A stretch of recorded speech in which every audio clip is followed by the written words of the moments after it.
So, good morning po mga idol. No? Ito po yung ating mga biik 50 days since birth. Ayan. Ito po yung anak ng isang inahin natin. Ayun, nandun yung nanay nila.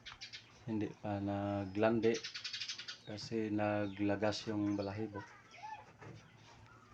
So, ito po. Ayan.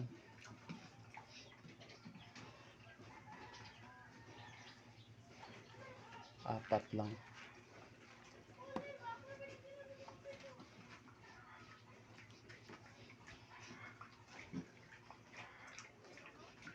Hindi na lang natin ito binibenta mga idol, no? Nung naiwalay na po natin to kasi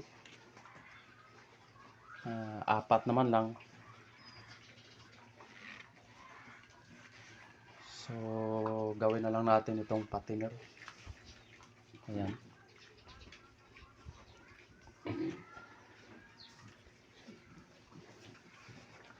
May extra din naman tayo na kulungan. Ito, may na naman natin. So, ang dispose natin ito mga idol, siguro mga John, itong mga John po, ay di-dispose na po natin siguro ito. Di bale na ng maaga. Ang habol po kasi natin dito ay sa John ma-dispose para may paglilipatan naman yung kasi may inahin tayo na mga nganak din. Ito po yung mga nganak po natin. Ayan, buntis na po yan. Mag-aanak din po ito ng John second parity na ni Clover ulit. Ayan, 2 buwan na po itong buntis. Ayan. So, purpose talaga natin mga idol. Kaya natin binta ito ng John. Kasi wala na tayong paglalagyan ng mga biik doon sa inahin natin na mga nganak. So, yan lang po. Pasensya na po mga idol at matagalan po tayo mag-upload kasi sobrang busy po talaga tayo. Marami po din tayong trabaho na kailangan din na ma-monitor din natin. So, ayan. Ito, hindi pa ito naglalandi. Itong nanay nila kasi naglalagas. Ayan.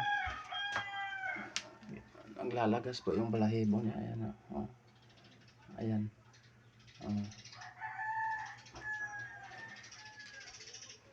So, ang ginagawa lang natin itong mga idol, lactating page ang pinapakain natin.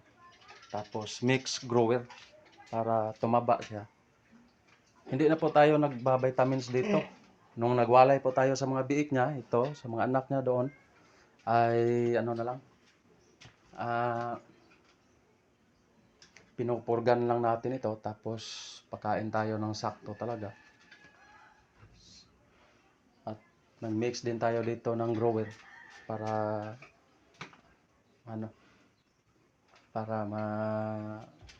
madali lang. Pero tansya ko mga idol, siguro mga 2 buwan or 1 buwan kalahati.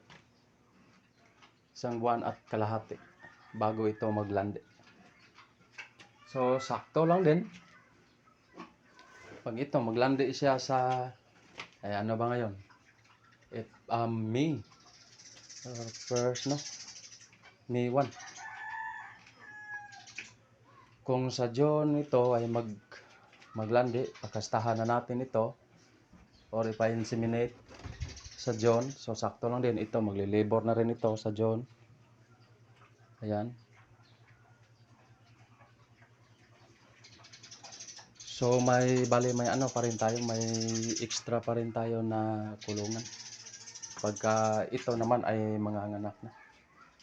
So, yun lang po mga idol, na-update lang po kayo sa sa ating mga Ayan, nautal-utal na po. Pasensya na po mga idol ha. Ayan po. Yan na po mga idol. Salamat. Thanks for watching.